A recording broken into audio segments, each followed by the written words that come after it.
Hello. Fantastic. Thank you. Okay, well, hello everyone, and welcome to the Journal of Future Studies Community of Practice monthly meetup, February 2024.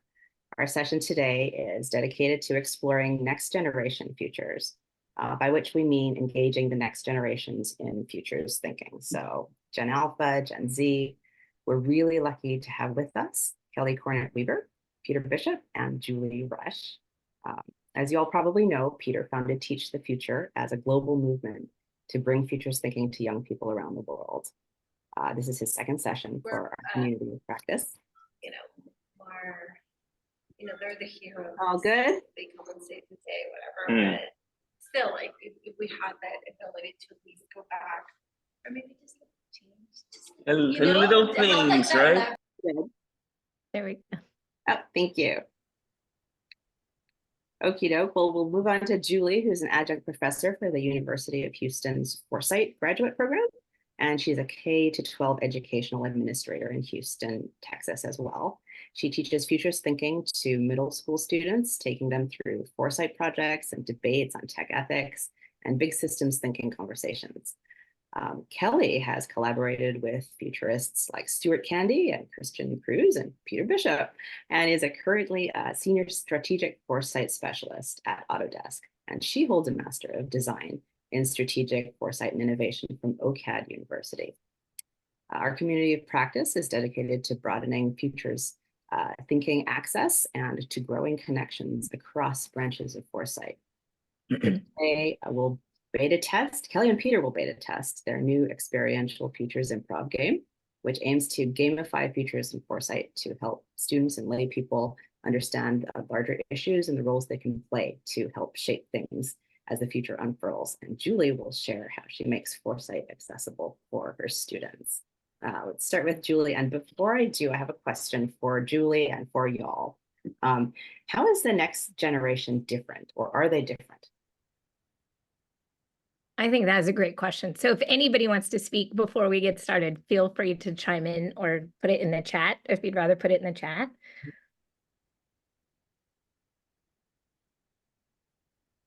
I know Nikki's got 2 teens at home, and I know Peter's got grown kids. And Zoomers. For sure. I know my own kids are, I feel like they're different in the way that they consume information. But they're the same in that, they're manifestly, they want connection the most. And they just want to know that they're accompanied into whatever future they've got. Yeah, I'll just jump in real quick. I have a child who's 12 and then 2 that are in their 20s. And so I see different perspectives, but a couple of things I notice is, one, they don't get bored, really. They may have likes and dislikes of what they want to do, like any teenager, but they don't really go through the same sort of boredom and need to invent themselves in the same way that I think other generations have gone through. So that's unique. And I think my generation was sort of this transitional generation where we knew the world was going kind of downward, but our parents and others above previous generations, I think, kind of pushed forward this vision of theirs of what the future was, right? And so we kind of got stuck in the middle. And I think our kids, we weren't so much against the message that the world was going down, like maybe my parents were, right? Who kind of try to debunk that idea. And we're like, yeah, the world is going down. So they have these feelings of anxiety about the world is going down, and most of their parents are saying, yep, you're right. So I think that's a little bit, I think there's a lot of anxiety for them as well. Yeah, I think you're right, JT. So part of what I love about doing these types of things is being able to do it with people that I actually really like. And so Kelly and Peter are 2 of those people. And I think the more that I learn about futures, the more that I recognize how much I don't want to do this work alone. And I think some of you guys have hit on that as you're talking about kids. And I would say it's the same for adults, right? Like, we enjoy doing this work together, and it's more fun, it's more robust, you get more perspectives. And so I just want to acknowledge Peter and Kelly for enrolling me in part of these conversations. So we're going to have some fun today. So I guess the first question I'll ask, similar to like Lavon's, is what does it take to risk? And for all of us, that we require different things to be risky. And so you can put it in the chat or you can think about it. But this is a question that I tackle daily, is what does it take for me to risk? And then you can kind of speculate what it takes for other people to risk. But I'm just kind of curious what might be some things that pop up. Foresight plus initiative. I see that in the chat.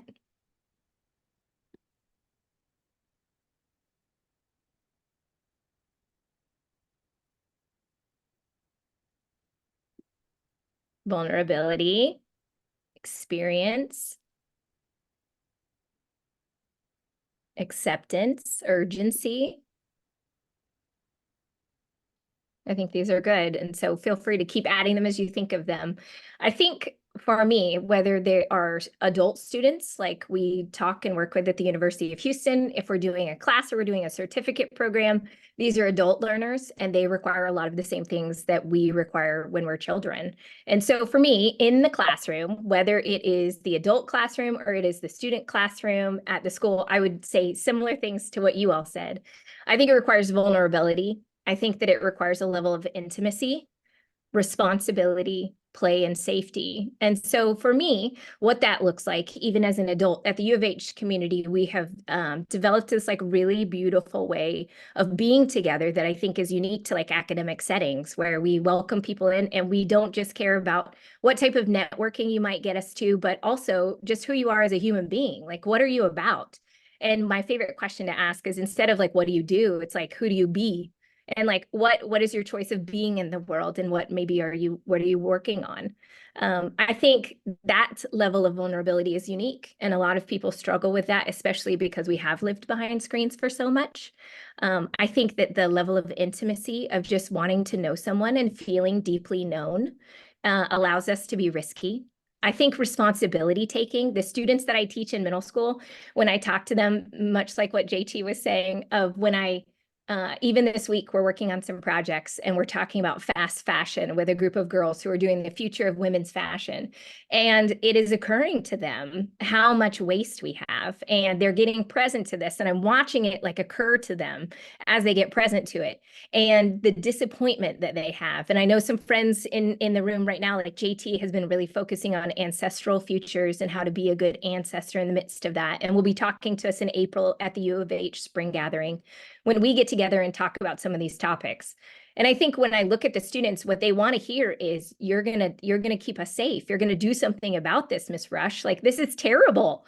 And the future's burden that we feel as adults when we're trying to go it alone in our businesses or organizations or even in our families can be really heavy. And then you add it onto a kid, and they have dealt with a worldwide pandemic. And if you live in Houston, you're dealing with freezes and floods and all the different things happening. And so I think hearing there are people willing to take responsibility, even if we messed it up, willing to say, I want to help you try to do this better. And then having play and having fun. And that looks different for everybody. I tend to be more on the serious side. And so I have to really lean into my playful side. And then also just feeling safe that if I mess this up, it's going to be okay.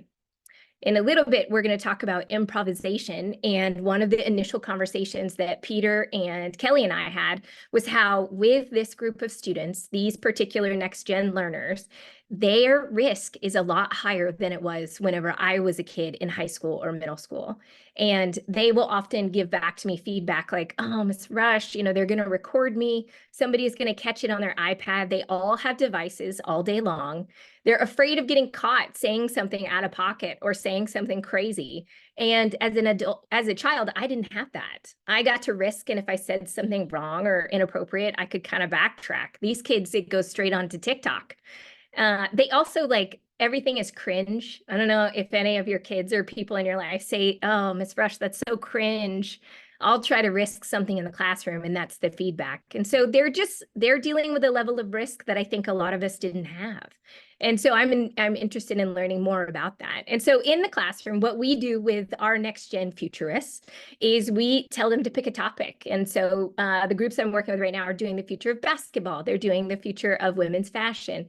One is doing the future of warfare. Some are doing the future of animals, board games, video games, whatever the topic is, it doesn't matter. And just like on the collegiate level, we tell people like pick a topic because the cognitive load of learning futures is enough. We want you to pick a topic where you don't have to like invest in research and learn all about the content too. So let's just focus on a topic that comes easy to you. And so they do this. These are examples of like what my lesson plans look like in the classroom. And so we use the UH method and we go through the steps that I learned at the University of Houston.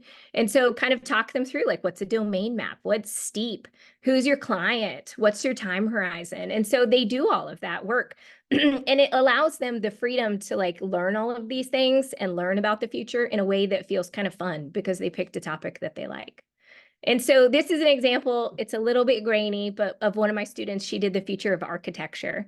And so you can see on there, she's got a little bubble map that she drew out. She wrote out her scenarios.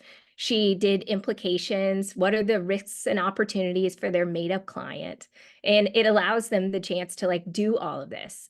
But like the right side of the screen says, is for us as adults, even if we know the most beautiful methodology, even if we have like the next latest and greatest in like futures, tools, and tricks, if we cannot sit with someone, whether they're a student or an adult, as they go through change and transition and be emotionally available and be a safe container for them, they're going to have a really hard time going to the future that we're creating for them.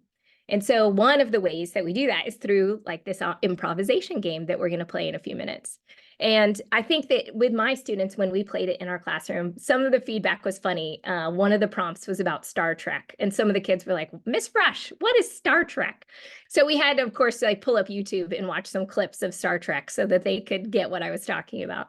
I think sometimes the students in the class will shy away from it, but the safer I can make the room feel, whether it's adults or whether it's kids, they feel safer to play and to have fun.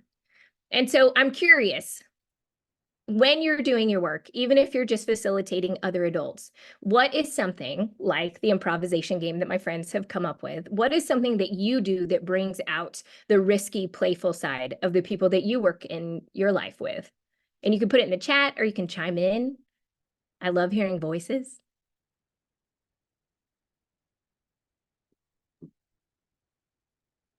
Okay, build like Go ahead, Hassan. Yeah. Like I was doing some workshop on like starting with AI, and I think it was like Thanksgiving time. So I was like, what is your like go-to Thanksgiving like dish? And there was, I don't know, I think it brought out a lot of like connection there that made people be more willing. I don't know, like say they know they know the audience in which they're sharing space with, and they can say more stuff. Like people were, I think that played a big role in people being willing to say they um like went off track, for example, or like, oh, we were trying to automate some stuff in their job, and then they're like, oh, I applied it to my groceries and it worked out, and then we saved a lot of time. Like I think being open to pivoting and having the choice to do that was a big part of it, was feeling connection between everyone. And so yeah. In my experience, releasing the participants and the students from the liability, meaning that when they identify risks, threats, it's really not your obligation, but I just want you to become, I mean, obviously I don't say that, but I encourage them to become extremely receptive and be able to pick all the signals without necessarily having to tackle with it, employ the all risks, all hazards approach. And once you collect the dots, it's far easier to tackle. Thank you. Yeah, that's good. One of the things we do in our class is that we do tech ethics debates, which is something Lavon said at the beginning, and asking them to talk about monitoring and surveillance. When you're 12 years old, monitoring and surveillance means something different to you. And the same with, automation. We do ChatGPT, that's a big thing right now in our classrooms. And I think often when we have these ethical debates, part of it is just how to have a conversation with another adult, or another person, right? Like, how can I debate with you in a way that's productive and we get somewhere? But yes, allowing them the freedom to like say and not have the liability of like, you don't actually have to agree with this. You can just like play it out, play with me, you know, see what you think.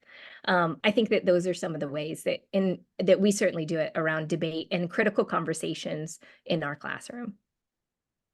LaVon, you started to say something a minute ago.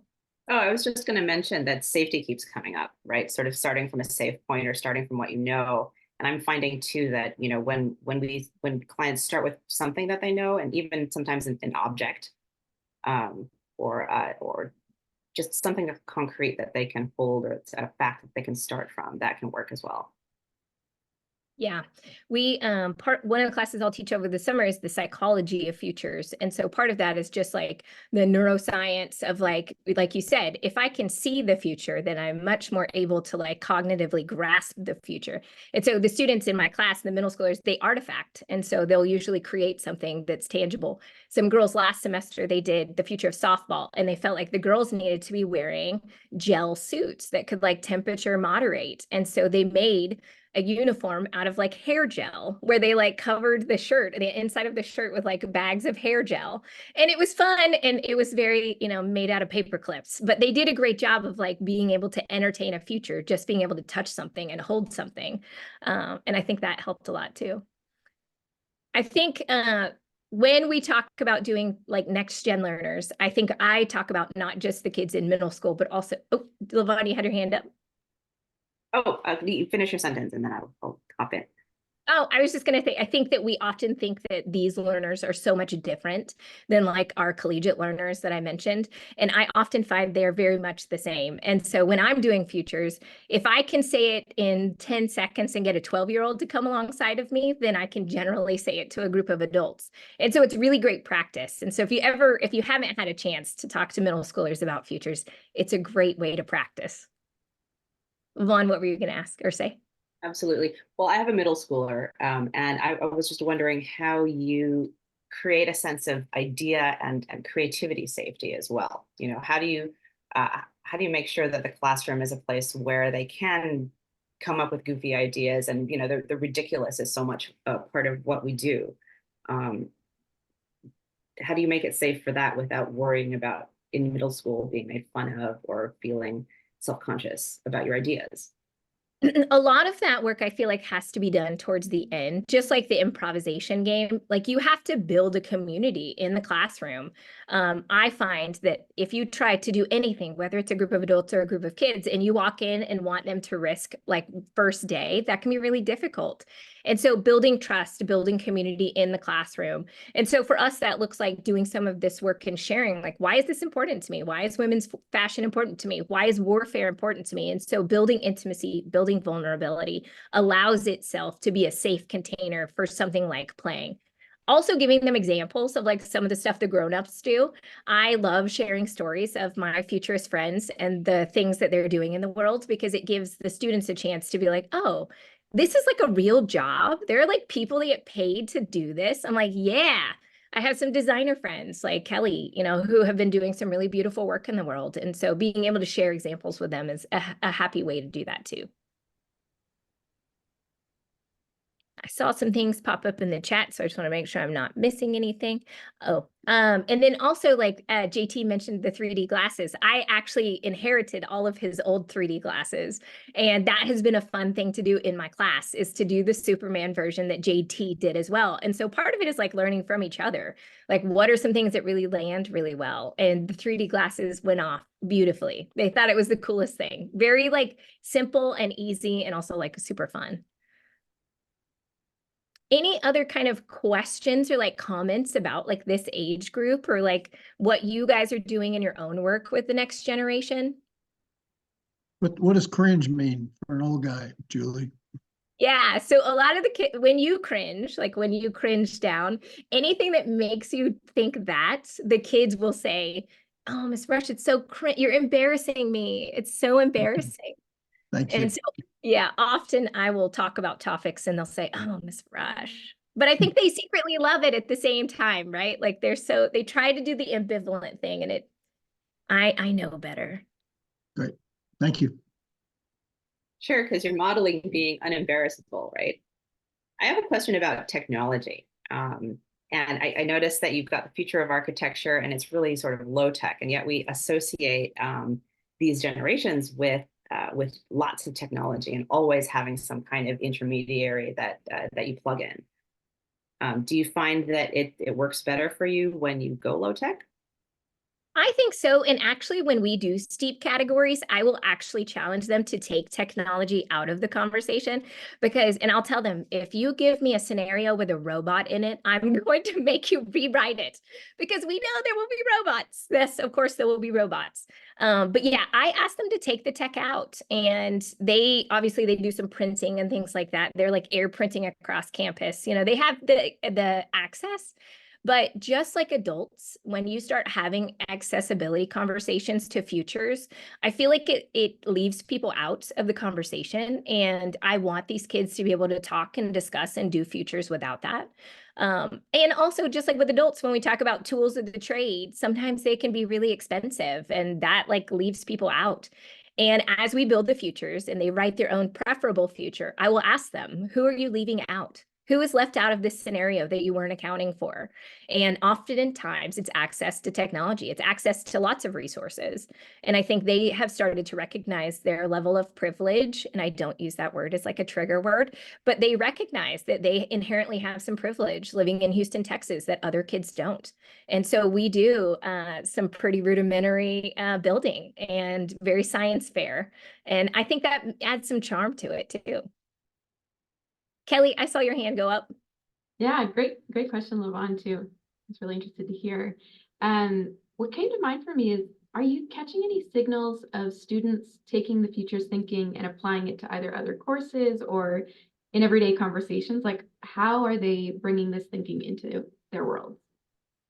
Yeah, so these gals that are doing like the future fashion, we were just chatting about how they are like, Miss Rush, we're not going to buy from Shein anymore. Amazon, we've got to like have to distance ourselves. So it's already like impacting their own thinking of like the choices they're making.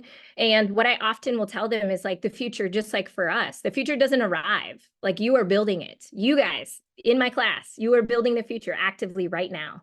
And so by your, you know, whether it's an algorithm or whether it's whatever you're putting out into the world, it's finding you. And that can be a little bit daunting, a little bit scary that there are people who are predicting purchase power and things like that of this generation. But conversations like monitoring and surveillance, you know, we at our school, it's a very like sad story, but we track on iPads for like certain flagged language. And we talked about how one night on a Saturday night, the school pinged that one iPad had looked up, how do I kill myself? And the school was able to call the mother and say, hey, where's your kid? Because we're seeing some like pretty concerning language.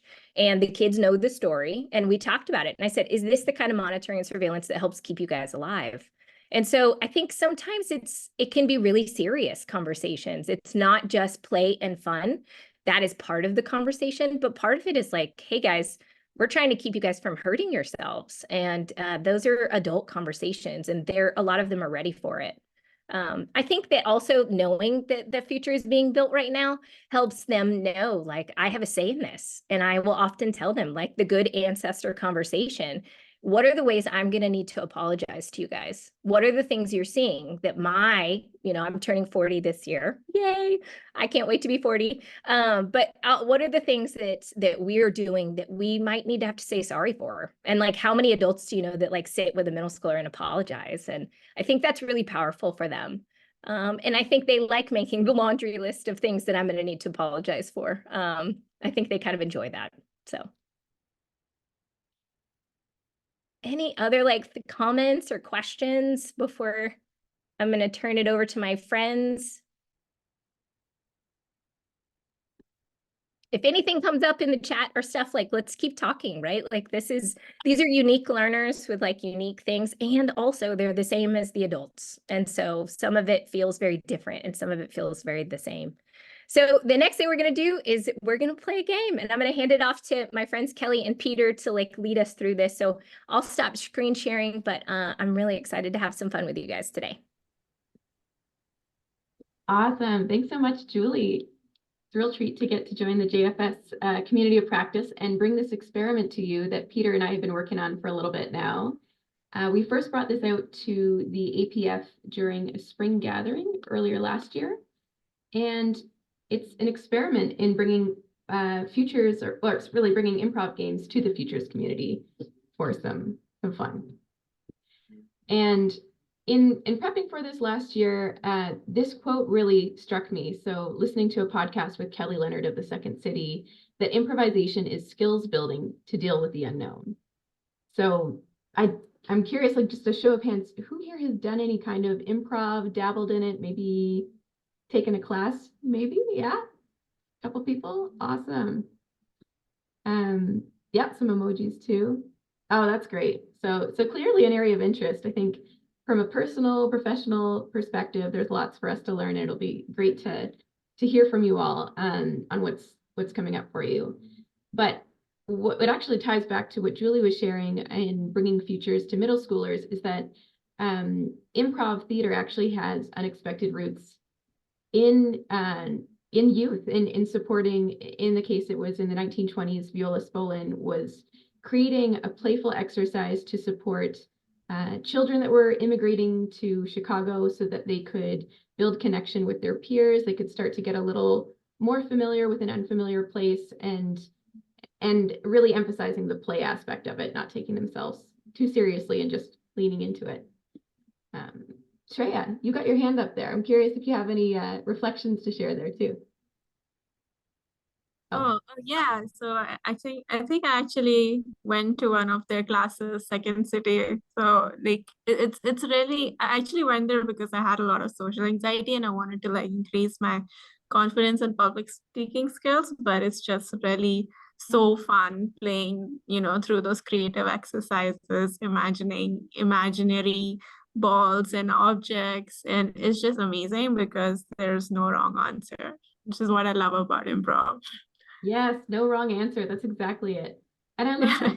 Thanks for sharing, Shreya. Similar, I took some courses here in the Kitchener area in Ontario, but because I was really uncomfortable giving presentations when I didn't have a script, it was like, oh my gosh, I'm going to say the wrong thing. But it really helped to build that comfort with just being able to wing it a little bit. Yeah, and I also we were with my friends, we organized a event in which we wanted to help our alumni build skills in presentation, speaking skills. So what we did was everybody had a timer for 1 minute. So, and everybody had 6. So we would call people, please come and draw these slides. And then everybody would stand in a row and somebody from the audience would come up and then we would play PowerPoint karaoke. So basically they would pick a topic from a bowl full of random topics and they would have 1 minute to present through those 6 slides, which were revealed every 10 seconds as a person speaking. So we tried to play around with that concept. It was so fun. Oh my gosh, that's so fun. What a great way to get people experimenting, whether, creating the slides or being brave enough to speak to them without seeing them. Yeah, I mean, that was the thing, right? How do you build skills in speaking and presentation? And also I think as futurists or people doing foresight, that's also a big challenge we face. How do we speak in a language that everyone understands, and how do we make our presentation skills better? So yeah. Oh, really well said. And the thinking here too is that, as futurists, as practitioners, we're improvising all the time, right? When we're developing scenarios, when we're inviting either a community or our clients to step into an undefined or ill-defined possible future together with us. So it's something that we draw on whether we are conscious of it or not. And yeah, the invitation today is just to experiment with it and see what can happen. So we'll cover a few of the principles of improv for those that are newer to this topic.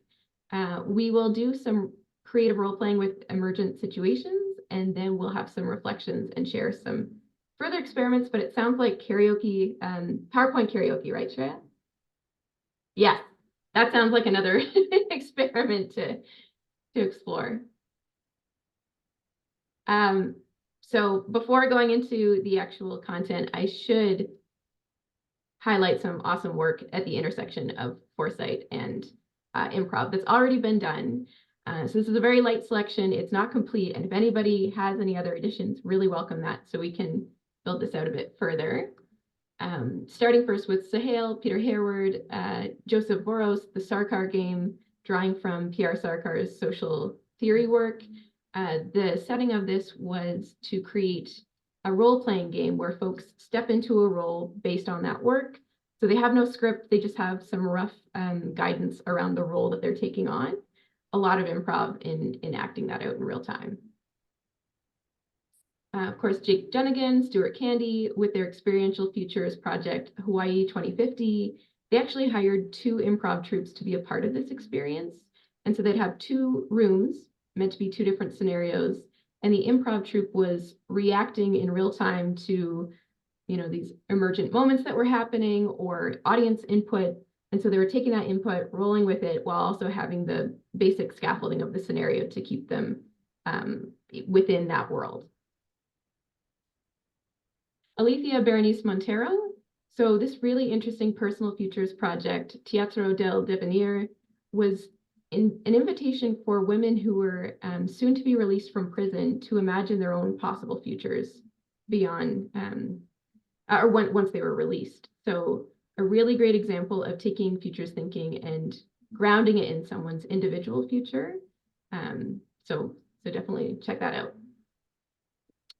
Extrapolation Factory also brought in improv practitioners to bring a set of futures for New York's parks and urban centers to life. So in this case, it was a mix of everyday folks that, you know, put their hand up to participate in some quirky futures project, as well as trained improv actors that helped keep the dialogue moving and supported their experience through that kind of ability for it to continuously evolve with new information. And Connor Holler, another OCAD university graduate, he came up with the future-proof concept. So he's got his improv troupe behind him to the right, and to the left is Britt Ray, who is an expert in synthetic biology.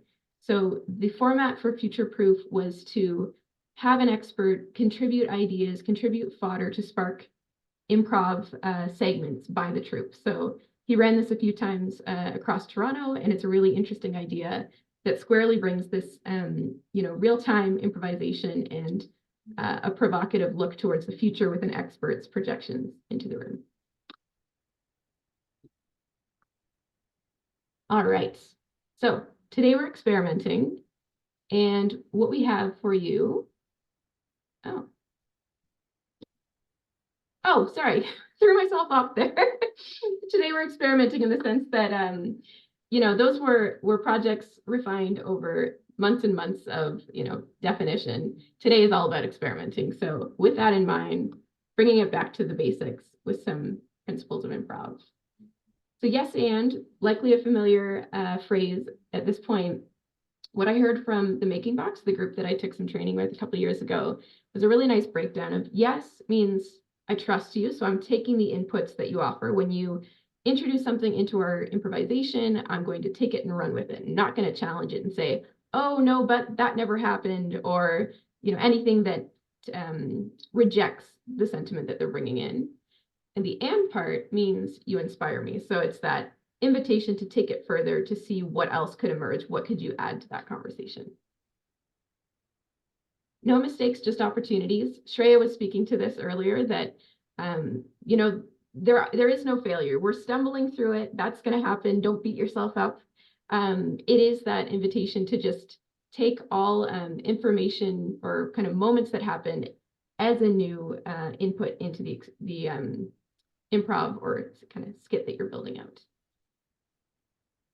And seek to make your partner look good. So this is something that really shows up if you've ever had a chance to see improv live, that the folks in the troupe or the ensemble will really try to make their co-improvisation participants shine. So trying to set them up, taking any inputs that they provide to you, and really just focusing on how to keep the conversation rolling so that they feel supported as well.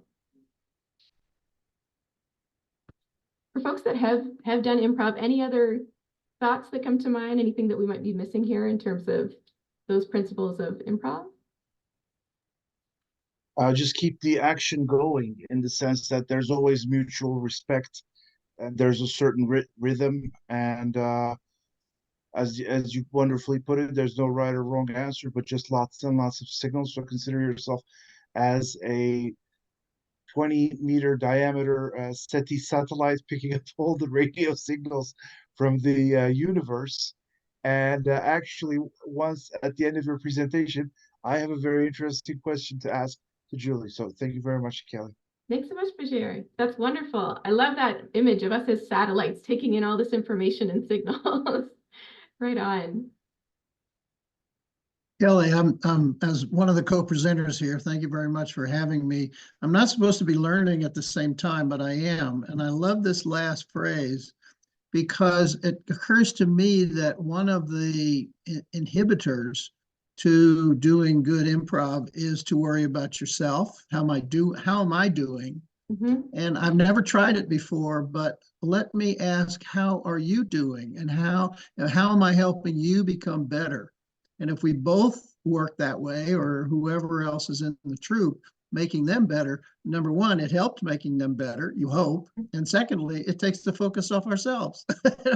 How I'm doing, they're helping me be better and I'm helping them be better. So I really thank you for that principle. Thanks.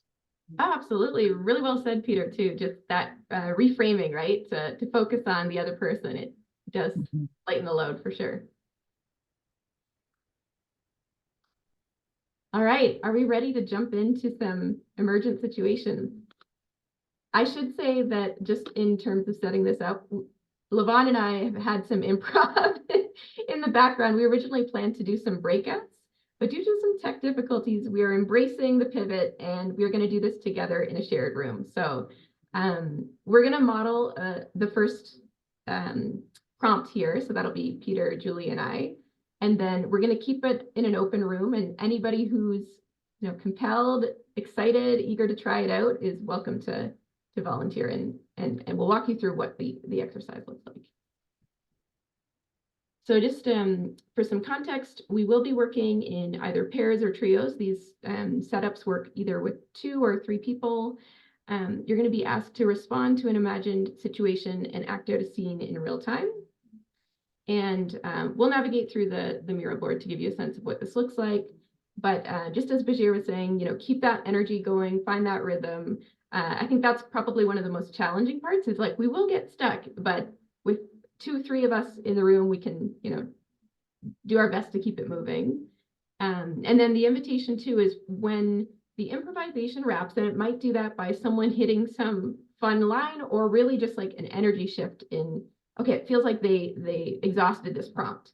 Someone in the audience can call it with a clap, and then that'll have us tee it up for the next prompt. We have, oh, sorry, Levon, go ahead. Oh, Kelly, I didn't want to interrupt, but as someone who's not that familiar with improv, I've been introduced to the principles, but I've never done it myself. What is the goal of improv in general? Is it for us? Is it for the audience? Is it for the improvisers? Is it for the audience? Is it for something they create together? Yeah. It's a great question. The goal of this improv game. Do we have a goal? Yeah, so the goal of this one is for us to get comfortable with this uncertainty and ambiguity, with that capacity building to deal with the unknown, as was on that slide up at the beginning. So in the case, I do have an example, if it is helpful, just to see what one of these experiences could look like, from Whose Line Is It Anyway, if anyone's curious. Yeah. That'd be great. I will say though, this one is, their objective is to make people laugh, which for Colin and Ryan. Much harder. And before the show, we asked the audience to write some stuff down. One of the things is random lines. Can you hear the audio okay there when it's playing? Yep. Yeah. This is a real. This is Ryan's. This is Colin's. Take those things out. Those are random lines that put in their pocket, and they're going to make up a scene. And then during the scene, they're going to insert those lines. The scene is Ryan is Obi-Wan Kenobi, and you're training Colin, who's Luke Skywalker, to be a Jedi Knight. So go ahead. Let's try it one more time. This is the church. Speech. I'm not getting it, Master. I'm not getting it. I can't teach you. You will not learn from me. How will this help me fight the dark forces? The Jedis have a say, and it goes simply like this. From now on, I want to be known as Helen. What kind of name is Obi-Wan Kenobi? Call me Helen. Kenobi? Helen Kenobi? No, just Helen. Your ways are strange to me, but I need you if I'm to fight Darth. I thought yours was bigger than that. As I grow old, the light grows dimmer. I read the Jedi handbook you gave me. Yes. I was a little confused by page 1, you know, where it said, my shorts are on fire. It helps you to use the Force. Yes, you can never be trained. Open the door, shield the door. You'll never. No, I can do it. I have not got long left. I haven't got long left. I'll die soon, Luke. People will say things about me. I don't want you to believe them. When people talk of me, I want you to look straight into their eyes and tell them, don't miss the Drew Carey Show Wednesday nights on ABC. So you get the idea there. The setup is that you have a prompt that you're responding to. So they're in that scene together. They're keeping the conversation rolling. They're teeing each other up, in some cases using, you know, references when they're pulling those lines. It says in the handbook on page, 5. So you can get creative with how to bring in new information. But ultimately, also like Shreya was saying, like there's no right answer, there's no wrong answer. It's just new information, and Bashir too. It's all signals. So what we're gonna do now is jump into our mural board. I will switch the screen share. Okay. So we have 5 different prompts here. We don't need to run through all 5 of them. They're just there as offerings. And behind each of these gift doors is a prompt for us to explore. Something, if we do get stuck, we can choose to move on to the next one, or we can choose to bring in one of these back pocket lines. So there's quotes hidden under these squares here. In the same way that they pulled out of their pocket, literally, one of these lines, we've mocked it up in Miro. All right, so calling on Peter and Julie, are we ready to try out this first prompt? Yeah, challenge accepted. Challenge. Ready. Okay, so door number 1. And these are anchored around Teach the Future. So this version of it was customized within the context of education. So the dinner table. Around the dinner table, a student is eager to tell their family about a new mandatory class announced at their school on the topic of futures thinking. So we can take on these different roles: the student, parent, sibling, mystery, if you think of another role to bring into it. And just a little prompt there. You can imagine, what will this class look and feel like? It's, it's just being announced and you're not sure what it's going to look like. Love it. Kelly, do you have a particular role you want to play? You want to pick? I'll go ahead and jump in as the student. How about you, Julie? Okay, I'll be the mom in the kitchen cooking the dinner. I don't know anything about that role, so I'll play that one. Okay. Peter, who would you like to be? I'll be the curmudgeon dad. I know how to play that role. Okay. All right. So, Mom, Dad, I just found out about this new course, Futures Thinking. What's that going to be about?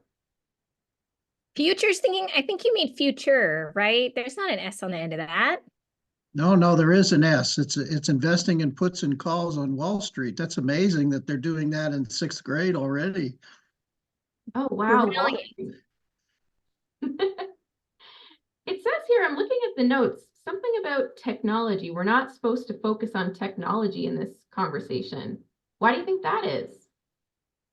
Well, clearly AI is taking over the world. I read about it on Facebook in my little Facebook group. That's just going to take over everything. So probably best to stay away from it. Well, no, I think it's rather that AI has already taken over the world and it's telling people not to pay attention to it and to hide it. It's hiding in plain sight. Oh, geez. Hiding Wait a in minute, plain Kelly. sight.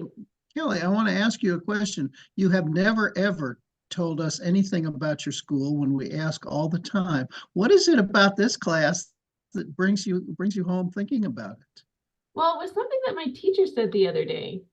When she was introducing this, she mentioned change is hard, but stagnation is fatal. From someone Who named said Peter that? Bishop. Yeah. Who said that? I don't know him. I don't know him yet. Hopefully I'll learn more about him in this class. I didn't even mean to clap and I totally clapped. Like All scene. right. Thank you, All Julie. right, Thank you, end scene. Peter. So that's Thank you, Julie, Kelly. that's the setup of it. That was the dinner table. Would anyone like to try out what's behind door number 2? Yeah, I'll play. I'm down. Yeah, let's go for it. Great. Okay, door number 2, Shreya and Housen, after school recap.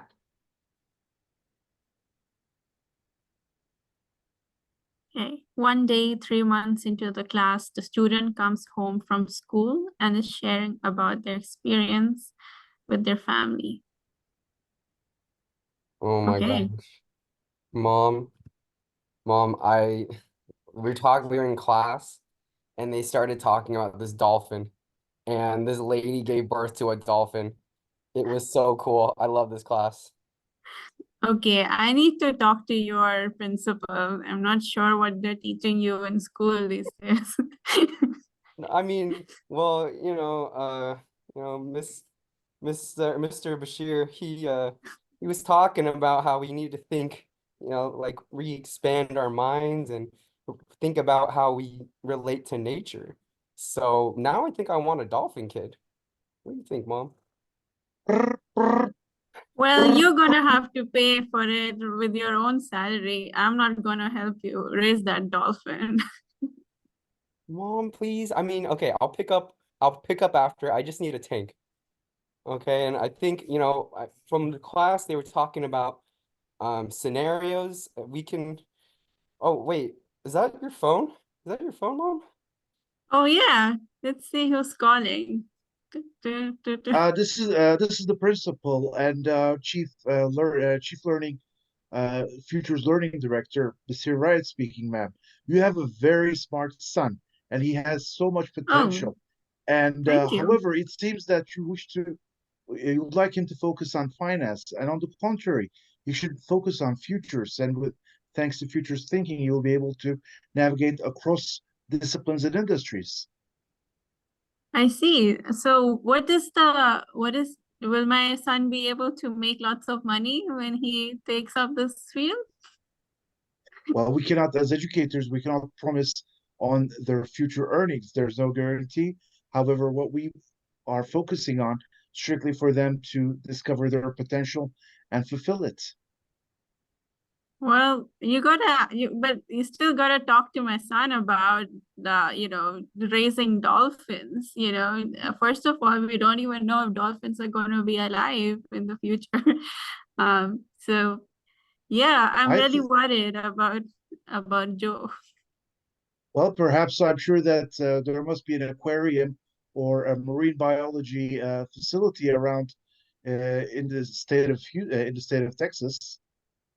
Yeah, yeah, Yeah, yeah, Principal. I think we can really use scenarios to create, what if we could create some dolphin test tubes? Like we could challenge our assumptions about where dolphins can grow and what's required of them. I really appreciate you teaching me this mandatory course. Because now I feel like I could do anything with my life. And I want dolphins. Mom, are you gonna support me? I think I can make it at least be a millionaire. I know that I can't buy a house, barely rent, but I'd love to. What do you think? Will you I you know think what? he When you is were proving talking that he about is surpassing his potential. Whilst we are thinking in physical realms, he's able to transcend it and create the virtual environment. So to do that, he also has to study computer science. So there you go. Wow, microbiologist and a computer scientist. I know this kid has a future now. You know what? You can raise dolphins, whales, seals, all of it. Like, I'm here for it. Go, Joe. Okay, I'm gonna Oh man, that Dolphin was Daddy. Yes, the beautiful. I love the phone moment this year. Very productive, convincing of mom that dolphins are a good idea, dolphin raising. I mean, you all have played your roles wonderfully. I mean, and especially that tingling mother's reaction of the fans said Houston's, reactionary and revolutionary. Yeah, Awesome. Thank you. that kid has a future now. Ah, great job, everyone. What do you think? Do we have energy for one more? Yes, let's Yeah, go for let's it. do it. All right. Any volunteers? Yeah, I'm down. Awesome. I'll do it. Great. Shreya and Levon? I Anybody can else? as well. You can go twice. Woohoo! Alice said she would play too. Did I Alice, get it right? Alice Oh, wants to be awesome. August. Thank Okay. you. All right, so we've got Alice, Levon, Shreya, the futurer. 15 years. I'll let you guys take the lead roles. I'll play a supporting role in this one. All right, so 15 years since graduating, the former student is finding ways to apply futures thinking in their daily life and work. Ooh, toughie. Who does everyone want to be? I can be the child, maybe. Okay, I'll be the boss. Okay. Hey, Alice, nice to see you today. Hi. I'm glad I'm seeing you. I've got like this great idea that I'm hoping to pitch to you. Okay, bring it. Okay, so you know how we're trying to look at the future of marine biology. A while ago, I did this course in futures, and I think we need to do something in strategic foresight around how we can actually start to think about new ways to repopulate our dolphin population. You and your dolphins, man. Oh, well, and I had a pet dolphin 15 years ago, and ever since then, ever since my mum let me get one, I've just had such a love for dolphins. Yeah, well, you do you. Let's hear this. Let's hear this idea that you've got. Well, my colleague here actually has more information. Treya, do you want to talk to our boss about what you think we could do for strategic foresight? Yeah, absolutely. Alice, I love that, a couple of months ago, you came to me and you told about this conversation you had as a young kid with your mom about dolphins and, and here we are, we're talking about the future of microbiology. And yeah, I think it's going to be a really great project. We're going to be working with not just microbiologists, but you know what? We're also working with a theater group and which also hires magicians. So we're going to be looking at it from experimental perspective and explore futures through magic. Oh, how much is this all going to cost? Oh, it's all we actually won funding from the Dolphins and Magicians Institute. So we're gonna use some of that money into this project. And have you guys worked out the return on investment? Yeah, so actually, there's gonna be a lot of awareness generated out of this. James Cameron has approached us for a movie deal, and I think we're pretty close to signing a deal. So a lot of awareness is going to be generated, and we're going to possibly make a little bit of money out of it as well. I like it. I like it. Yeah. Okay. So I have a proposition for you since you guys are so full of energy and youth. I like your ideas about dolphins, and we'll split this 50-50 because I have the idea and you have the implementation. So you take everything that you have with dolphins and then you put it Yes. with squid. Oh my God, my mind is blown. Squids. That's How amazing. can this happen? I think absolutely, squids sound like great food for the dolphins. So I think we can really experiment with how we can use that as a training tool for our dolphins. And, I like squid. but also, yes, go ahead. I like squid. Squid's good. Yeah, Squid's squid's great. But like, how can we make squid into our whole other income stream? So now that such advancements have come up, and like Alice mentioned that we were pretty close to have dolphins as pets, there's going to be demand for dolphin food. So this is how we're going to be able to meet that demand, and bam, another business opportunity. So that's how we're going to be putting squids into that. And squid is such a versatile food. You can, other sea animals like it, human beings like it. So we could have, we could really support, the fast food industry as well. You could have a squid pet too. And what about jellyfish? Because in the future, jellyfish are going to be taking over the ocean, I read. Oh my goodness. Sorry, I'll I'm in a nail that. conference. Yeah. Oh, That was great. Lavon, I don't know if you saw me in the chat, but that was true boss energy. Like, Oh yeah. I'm gonna steal your ideas and we're gonna make it super profitable. thank you. Well done, Alice, Shreya, Lavon, you rocked that. New business Thank you, ideas. thank you. I think I'm gonna be dreaming about squids now. Sort of seeds there. That's awesome. I'm So- gonna mute and turn my camera off, so I might have to move to another room, but I'm here. All right. Thanks so much, Shreya. Thanks all for jumping right into that. There are more prompts on here, which we can share the link to. And Lavon, it's only an hour, right? So we gotta wrap up. Yep, it's only an hour. We just have a couple more minutes left, and so the timing there was perfect. Did you want to share the link in the chat so that Yeah, let's do that. you can refer to this afterward? Absolutely. That would be great. Thank you so much. That was amazing and really thought-provoking. And it was different, let me say, watching an improv and participating in an improv. So it was really neat to start feeling like it was safe to take risks. And I really felt that. That was my first improv ever. Yeah, I agree with that, Lavon, that when, and with, I think Basir was demonstrating it, when they were in their improv, we were thinking of lines as well.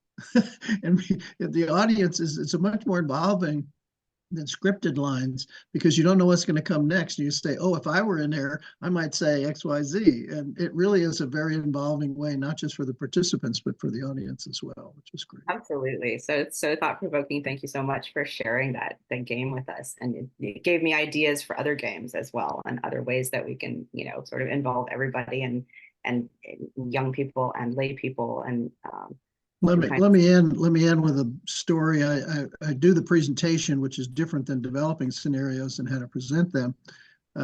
Giving a team, you all have to be time travelers from the future in a character, explaining what your future is like, good, bad, whatever. And this one group set up chairs, 4 chairs, like people were sitting on a bus, and they were sitting like this. And the narrator of their team was interviewing them about how they thought about public transportation. And they asked this one guy, he said, and one person said, well, this is an automated bus. We don't have a driver. And then she asked the one guy who was sitting in the corner and she says, what do you think of this? And he says, well, I'm not very happy because I used to be the bus driver. So it was really wonderfully creative about how public transportation automation would do that. It's my favorite story about it. It wasn't quite improv because they had a chance to talk about it ahead of time, but all of it was generally unscripted. It was fun. Excellent. Julie, I just wanted I had a really super quick question for you, because we've been talking about ways to reach younger people, and at the same time I was really noticing that that you seem to kind of go in with the full University of Houston foresight framework, which I always thought of as this really thing for grown-ups. Yeah. And I was just wondering if you could take a couple minutes, and then after that we'll close, to say why you chose to do it that way. Yeah. I think that Yeah. yeah, so here's the UH method. I'll just like throw it up there. I use this because I think that it gives a framework for the students, like it gives the boundaries of how to think like this. And I think it's a beautiful way of doing it. But I do not do it as quite on a high level as what we would ask. But you know, when they're doing the framing, it's like, here's a domain map. And so what's in and what's out. And so getting them to like narrow focus is great for any sort of research project. Like that's a skill you want to learn anytime. Like what are my boundaries? Scanning, like teaching them scan hits is probably the hardest part, because in one realm, I'm asking them to do these debates and like find like really reliable sources for information. But when we do scan hits, they'll often come to me and they'll say, Miss Rush, am I doing the research from the guy in the basement, or am I doing the research from the New York Times? And I'll have to say, when you're doing a scan hit, you want the guy in the basement. You want the like things we're not thinking of. And so two different types of internet research is happening. And then being able to do storytelling, like that's the best part, right? That's what improv lends itself to, is like, let's tell a story. And so I'll often tell them, I want you to be yourself, but wake up 15 years from now. And they'll start a story and say, well, I got up and I put on my uniform. And I'll say, you're wearing a uniform in 15 years? And they'll go, oh my gosh, I don't have to wear a uniform anymore. You know, they get to play around with storytelling. And I think that lends itself to like creative writing. And the visioning of being able to do implications, like I love an implications wheel and I love playing the what if game, and we get silly and we get fun.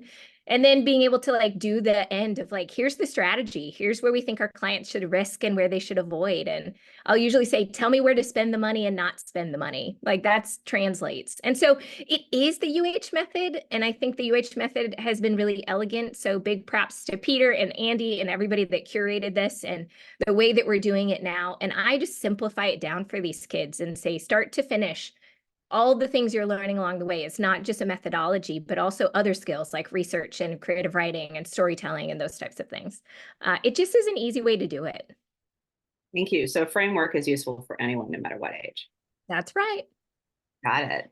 So I realize that we're 3 minutes over. I've put a few links in the chat about joining the different ways that you can join our community future space. There's Discord, we have a Substack, we have a YouTube channel, and we post these sessions for the other half of the world that isn't able to join us because of time differences, and it's 3 a.m. for them. And we also have a book club. We've had a request to extend it by a few minutes. I think there are a couple of questions. I was just wondering, I'm going to stay on. Julie and Peter and Kelly, would you be able to, do you have a few minutes extra? Yeah. Okay, so I'm going to sort of formally close our session, but also hang on for another few minutes for the Journal of Future Studies Community Practice. That was Peter Bishop, Juli Rush, and Kelly Kornet Weber on Next Gen Futures. We will be sticking around for a few minutes just to chat and talk to questions. Okay, thank you guys. This was amazing. And I look forward to come to future events. And I gotta go. Bye-bye. Okay, bye, Shreya. I'll just shoot very quick questions to Julie and Peter. I've noticed you have a theology background, so it took me several decades to learn terms like extrasensory perception, premonition. So what is the role of ESP and perhaps premonition? Is it something that you learn through the craft, or is it something just, God-given? And my question to Peter, as an educator, I was a troublemaker and always had authority issues. So sometimes the troublemaker students tend to have a better improvisational skills. They just have to channel it in a certain way. So is it really the trouble that gets the improv skills emerge, or improv skills are already there and looking for trouble? That's a great question, Basir. I come back to one of the things I teach about systems thinking, and that systems thinking is holistic thinking, where science and generally reductionist thinking is analytical thinking, taking things apart, and we put things together. I don't particularly support, I don't know that there's a physical process for ESP, but intuition is an extremely powerful capability, one that we do not teach or practice very much. It's not real recognized. So rather than the paranormal, there may be something there, I don't know, but we all have the ability to be intuitive and to leap to conclusions, to use our imagination. And that's one of the things that Futures is so good at in school and in professional work, because though great people use their imagination, it hardly ever appears in their educational system. They have to kind of do that on their own. So I think Julie would agree that using the imagination is a way to practice intuition, and it's something that it's a skill that's eminently useful no matter what a person's future or occupation happens to be. Yeah, I did my undergrad in theology and sociology and didn't know what I wanted to do with it, but like really was invested in learning how people learn and how people think and how they believe, which lent itself like 15 years later to like doing foresight and being able to understand groups of people. And people will die on hills of theology or ideology. And how do you get people to come alongside of you and partner with you when you don't agree or believe the same things?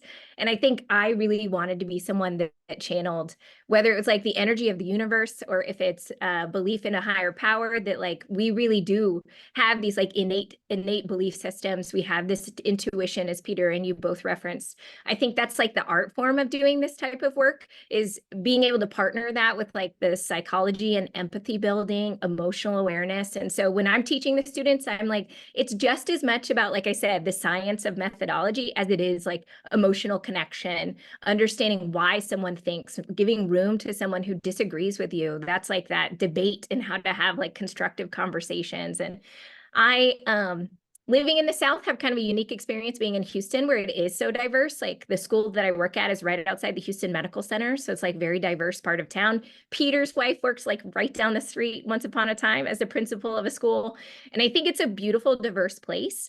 And also we're in the South of the United States. And so it does cause a lot of rub with like belief systems and things like that. And so it's a great fodder for these types of things. But I do agree with you. I think it does lend itself to intuition and thinking outside the box. Like biblical storytelling and world building is like beautiful, whether you believe it to be fact or not. It's like beautiful storytelling. And so being able to like craft worlds like that is really amazing. Thank you very much. You're welcome. This was so fun, friends. I'm so glad to have got to spend time with you guys. Thank you very much for your contribution. It's great. Yeah, Kelly, thank you for pushing this, dragging me as I keep saying into the future. Thank you very much. It's been such a treat to collaborate with you, Peter, and Levon, Julie. Thanks for thinking of us to combine our efforts and have a great discussion about next gen. Absolutely, it's so wonderful to Okay. have you all. I will sign off now, but and wish you all a great rest of your day. Right. See you Thank you. next month in the future. Goodbye. Thanks, Okay, all. take care. Goodbye, everybody.